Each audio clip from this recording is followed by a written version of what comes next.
Le drame commence à l'intérieur du jeu vidéo Dreaming of Jianghu, dans la ville de Jinling.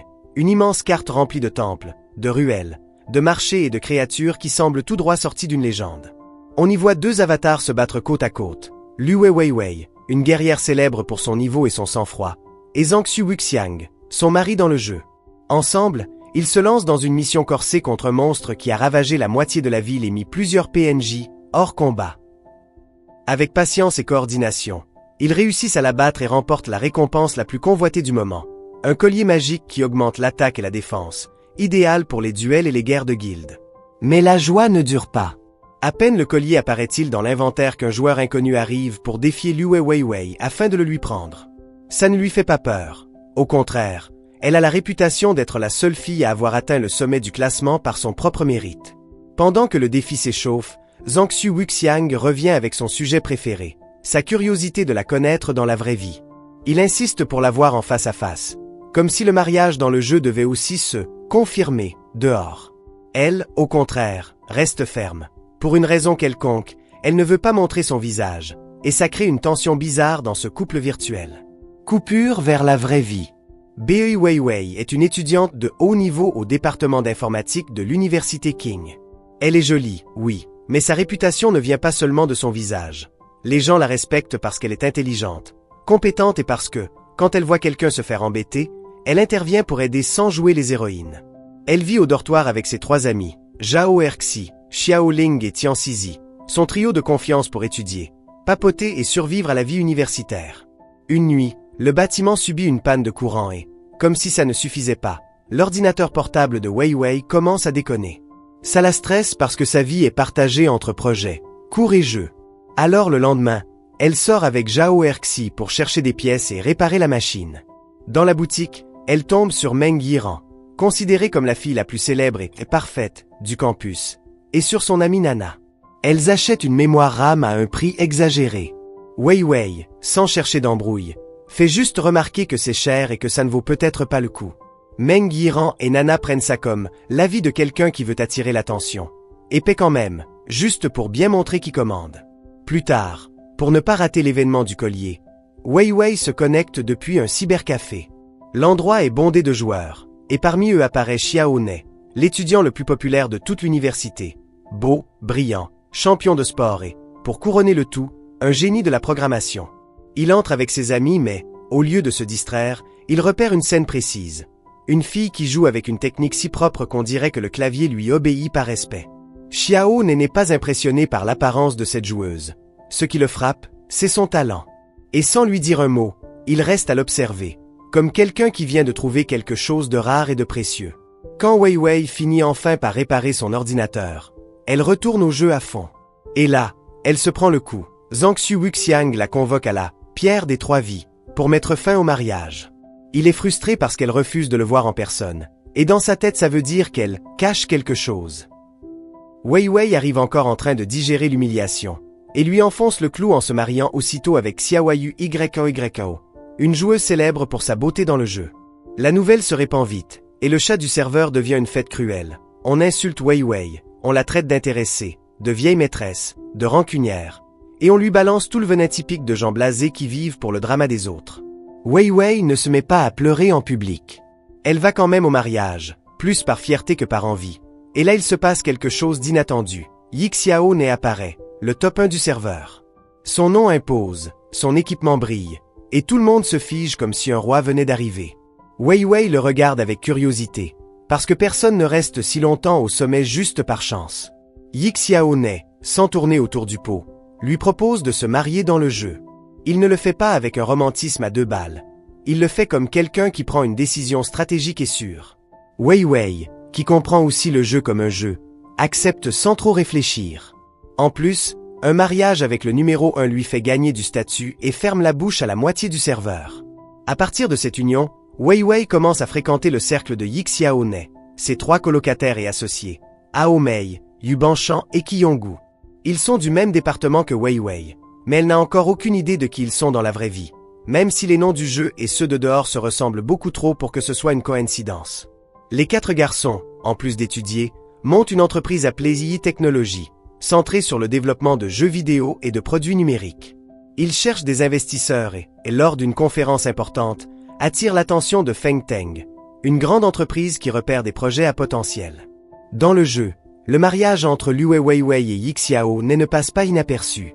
Les hatters repartent avec l'histoire que tous les deux sont divorcés, donc ils se sont mis ensemble, comme si c'était un crime. Mais le couple virtuel s'en fiche complètement. Ils organisent une cérémonie énorme, se baladent sur la carte comme des stars, et s'offrent même une lune de miel remplie de missions, de récompenses et de balades dans de jolis décors.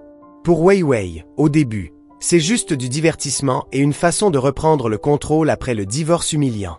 Pour Yi Xiaoné, en revanche, il y a une intention plus profonde, même s'il ne le dit pas encore. Sur le campus, le drame prend une autre couleur quand quelqu'un publie une photo de Weiwei à côté d'une voiture de luxe et l'accuse d'être « facile » et de sortir avec des hommes pour l'argent. C'est la rumeur typique qui prend parce que les gens adorent inventer. Weiwei ne panique pas. Elle utilise ce qu'elle sait. Elle remonte l'IP, découvre le coupable et confirme que c'est Cao Guang, un étudiant du département de langues étrangères. Weiwei le confronte sans spectacle. Elle lui explique que cette voiture n'est pas celle d'un petit ami millionnaire ni d'un sugar, mais celle de la mère d'un enfant à qui elle donne des cours particuliers. Pour qu'il le voie de ses propres yeux, elle l'invite à rencontrer l'enfant. Cao Guang, même s'il ne croit pas au début, finit par y aller, se rend compte de son erreur, supprime la publication et s'excuse. À partir de là, on voit qu'il commence à la regarder autrement, comme s'il avait eu honte de sa propre immaturité. Cette même nuit, Weiwei se connecte au jeu et tombe sur une « surprise » de son mari virtuel. Yi Xiao naît à le joueur qui l'a défié enchaîné dans le palais céleste. Ce n'est pas qu'il soit un méchant de film. Il ne supporte juste pas qu'on dise du mal d'elle. Il le punit dans les règles du jeu, l'exposant et lui faisant perdre toute dignité, et envoie ainsi un message clair à tout le serveur. Avec Liu Weiwei, on ne joue pas. Ça fait rire Weiwei, et ça lui réchauffe aussi un peu la poitrine, parce qu'elle n'a pas l'habitude qu'on la défende sans rien demander en échange. Dans le jeu, il lance un concours de vidéos. Chaque joueur peut créer un clip et le gagnant recevra une tenue arc-en-ciel. Un set rare qui change de couleur et rend tout le serveur fou. Xiaoyu YKO et Zhangxu Wuxiang en profitent pour attaquer. Il publie une vidéo insinuant que Weiwei est une perdante rancunière. Le clip veut l'humilier, mais provoque l'inverse. Yi Xiao ne le prend personnellement et défie Zhangxu Wuxiang dans un combat épique. Le duel est rapide, propre et humiliant pour l'autre. Après sa défaite, Zhangxu Wuxiang descend dans le classement et, forcé par la honte, supprime la vidéo pour ne plus salir Weiwei. Pendant que tout ça arrive, dans la vraie vie, Meng Yiran reste obsédée en silence par Xiaoné. Elle ne le dit pas directement, mais ça se voit dans chaque geste. Elle cherche des excuses pour qu'il l'aide, se prépare pour attirer son attention et rêve qu'un jour il la regarde comme tout le monde la regarde. En parallèle, Yu Banshan et les garçons assistent à des réunions, des présentations et des conférences parce que leur entreprise a besoin d'investissement et d'alliances. Ce sont des étudiants, oui, mais ils vivent déjà une vie d'adulte avec pression, décision et risques. Sur le campus, Weiwei propose de faire une vidéo pour le concours, une histoire romantique et tragique entre un musicien et une bandite, racontée avec goût et avec une fin émotive. Elle se coordonne avec Yi Xiaoné et le groupe, et au passage ils parlent un peu de leur vie en dehors du jeu, sans révéler leurs identités. C'est une ambiance étrange. Ils se sentent proches, ils se comprennent. Mais il y a encore un énorme mur parce que personne ne veut dire « moi, c'est moi ».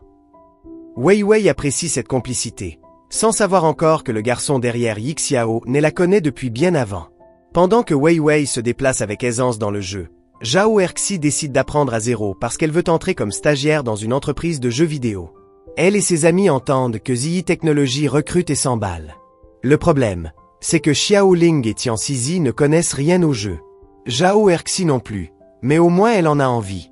Pour les aider, Weiwei suggère qu'elles utilisent de faux comptes lors des entretiens, juste pour ne pas rester muettes.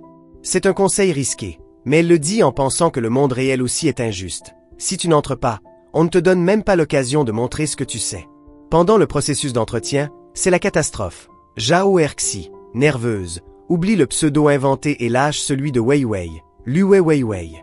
La salle devient bizarre, parce que dans cette entreprise, il y a quelqu'un qui connaît cette idée bien trop bien. Malgré tout, Zhao Erxi assure sa présentation et laisse une bonne impression. De son côté, Weiwei jongle entre cours et tutorat, essayant de garder sa vie en ordre, pendant que son « mariage » dans le jeu reste le ragot préféré de la moitié du serveur. Puis arrive une mission légendaire, la quête des héros Condor. C'est un défi que presque personne n'a terminé parce qu'il exige plus que de la force. Il exige une vraie connexion entre les deux époux du jeu. L'épreuve commence quand Liu Weiwei est envoyé dans un endroit sombre qui n'apparaît même pas sur la carte. Yixiao n'est à moins de 16 heures pour la trouver sans indice clair. Weiwei, coincé, découvre une phrase cachée qui dit quelque chose comme « Fais confiance à la compréhension tacite entre couples ». Pour les autres, ça sonne comme un poème vide.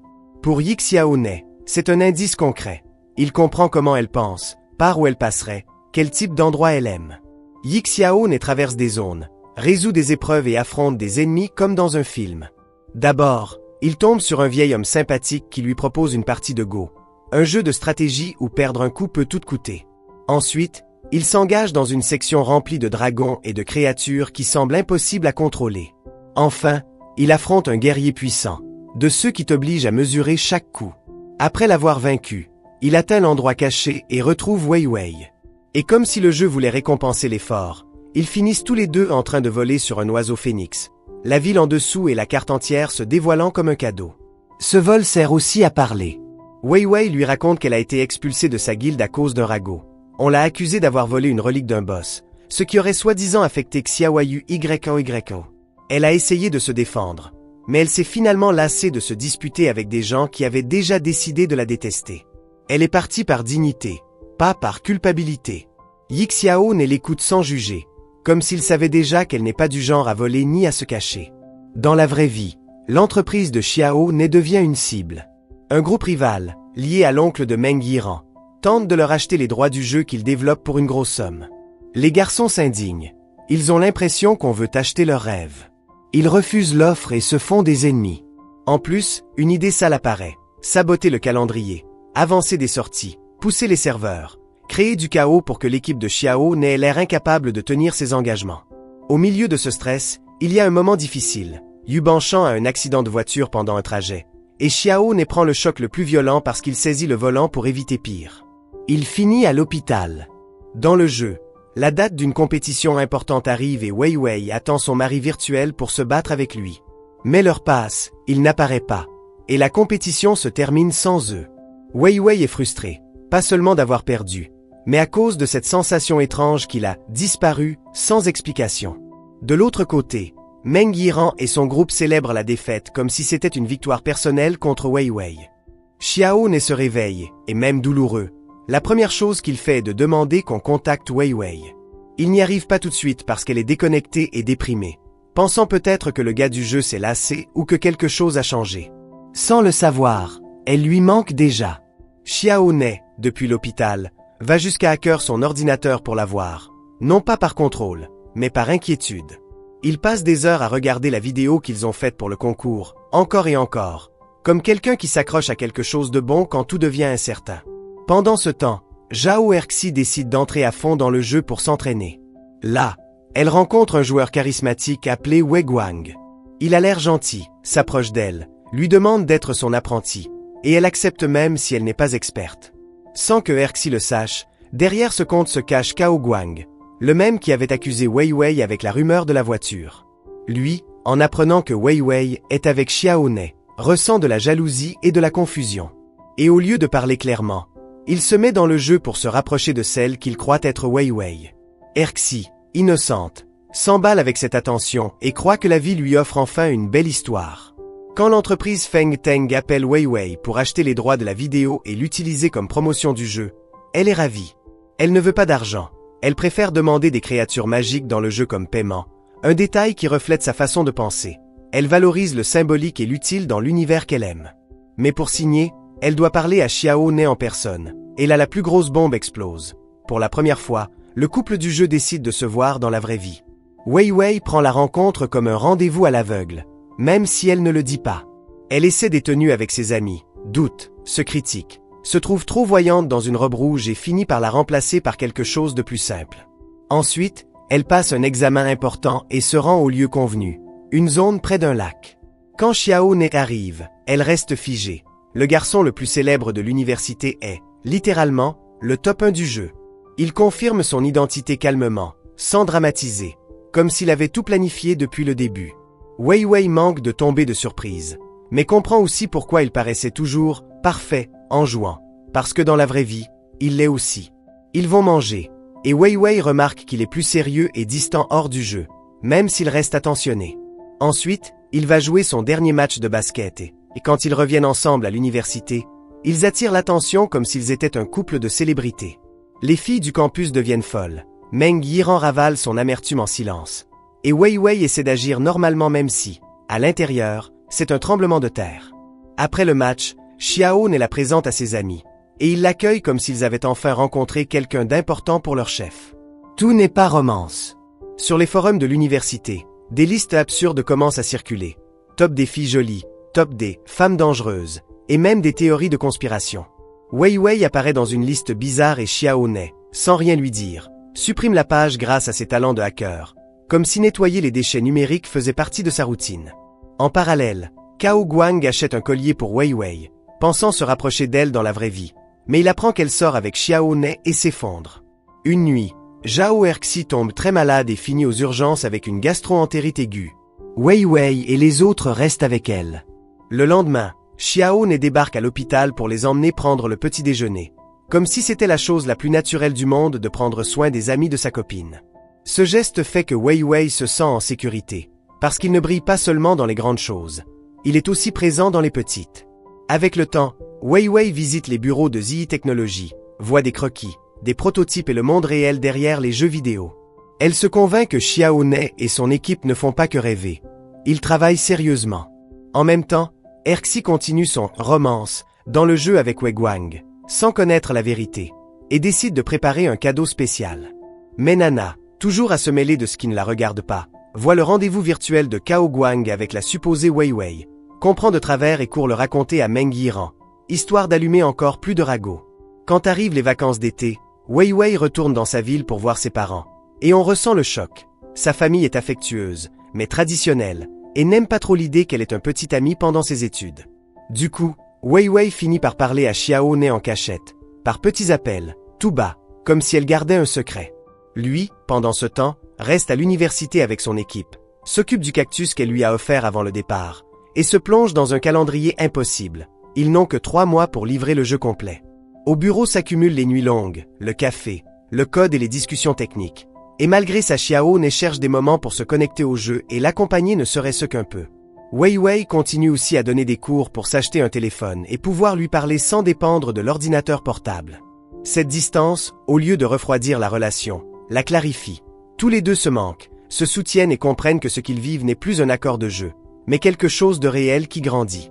Dans le jeu, Wei Wei et Xiaohong sont obligés de coopérer même avec leurs ennemis quand une mission l'exige. Dans un combat contre un fantôme puissant, Zhangxu Wuxiang et Xiaoyu YKO se font battre rapidement, et Xiaohong les ressuscite juste pour valider la mission, puis abat le boss d'une attaque nette. Cette scène montre clairement qu'il est à un autre niveau, et laisse aussi Wei Wei réfléchir.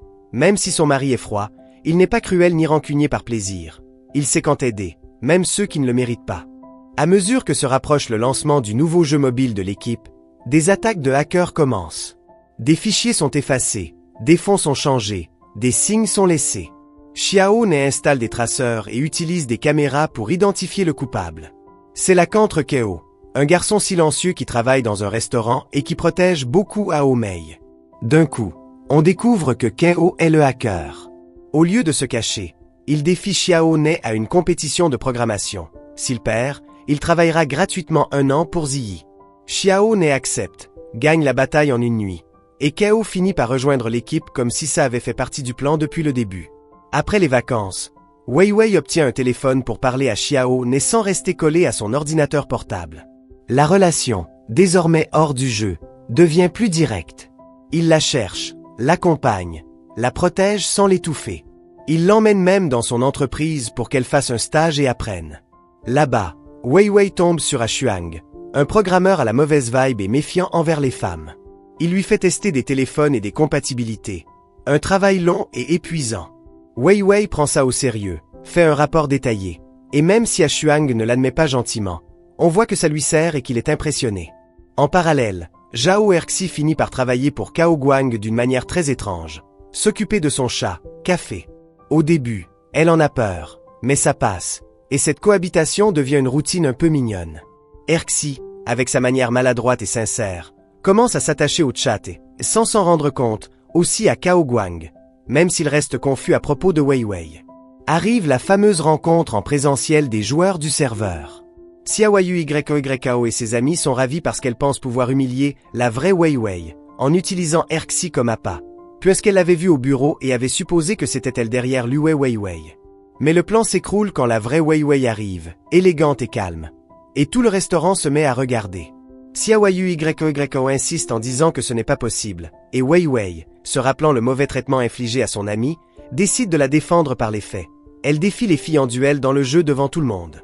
Wei Wei gagne, confirme son identité et laisse les autres sans voix. Quand Xiao Ne apparaît pour venir la chercher, le choc double, parce que le couple top du serveur est aussi le couple le plus commenté de l'université.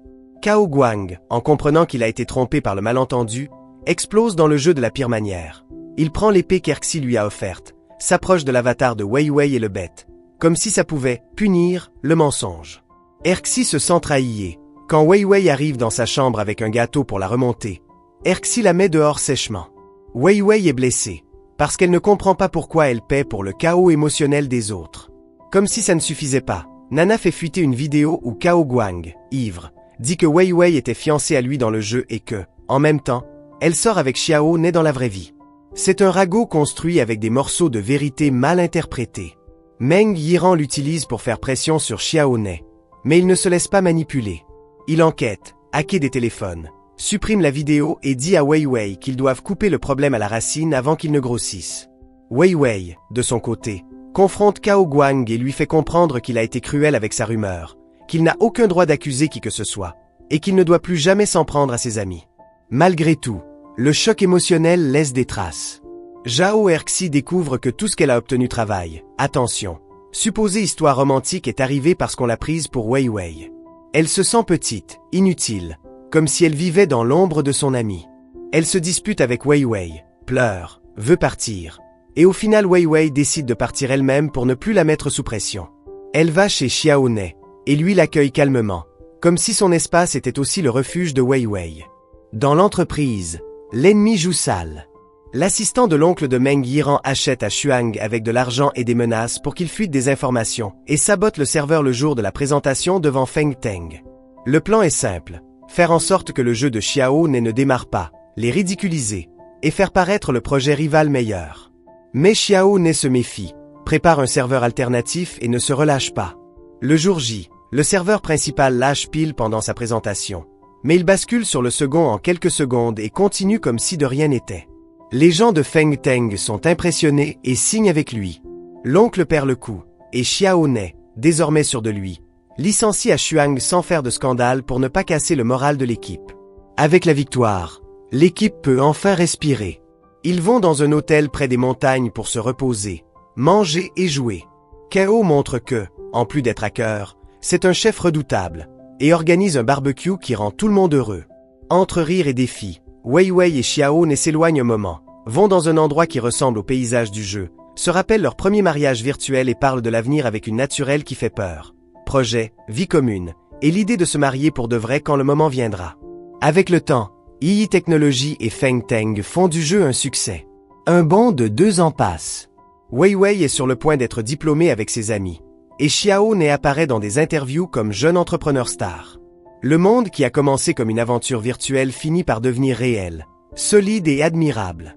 À la cérémonie de remise des diplômes, il y a des photos, des câlins, de la nostalgie et cette sensation que tout a changé bien trop vite. Ensuite, Wei Wei prépare ses affaires pour emménager avec Xiao Ne. Il l'emmène rencontrer ses parents, puis ils vont chez les parents de Wei Wei. Le père de Wei Wei est strict et prend l'évaluation de son futur gendre comme un examen. Il observe son caractère, sa patience, son respect, jusqu'à des détails absurdes comme sa force et sa manière de traiter sa fille. Xiao Ne s'énerve pas. Il tient avec politesse, prouve par ses actes, et gagne peu à peu son approbation. Finalement, Xiao Ne propose d'avancer la date du mariage. Les familles se réunissent, se mettent d'accord, célèbrent. Wei Wei retrouve ses amis de toujours, qui meurent d'envie de voir la robe, mais ne savent même pas comment l'arranger. Et là on revoit ce qui définit Xiao Ne. Il ne fait pas de bruit, mais il règle tout. Il l'aide à s'habiller, veille à chaque détail, sans discours, rend la journée intime et spéciale. Ainsi, Ce qui a commencé comme un mariage stratégique dans un jeu finit en une relation réelle, construite sur le respect, le soutien et une complicité qui a survécu aux rumeurs, aux envies, au sabotage et aux malentendus. Fin du drame.